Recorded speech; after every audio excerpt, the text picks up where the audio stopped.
السلام علیکم ورحمۃ اللہ وبرکاتہ۔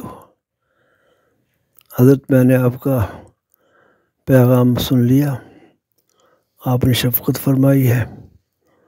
میں تو آپ کے شاگردوں کی جگہ پر ہوں۔ اللہ پاک آپ کے درجات مزید بلند فرمائے، مزید عزتیں بخشے۔ جس طرح دین کی خدمت آپ فرما رہے ہیں، اللہ اس خدمات میں اپنی رحمتیں نصرتیں شامل حال مزید فرما دے۔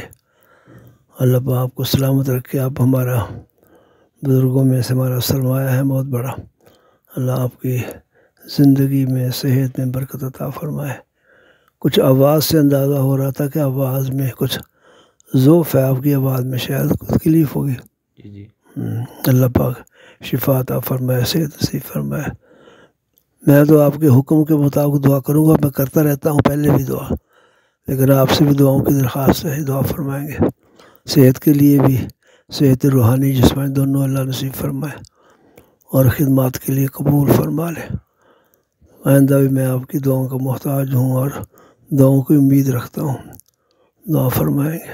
السلام علیکم ورحمۃ اللہ۔ جاوید حسین، جامعہ عبیدیہ فیصل آباد۔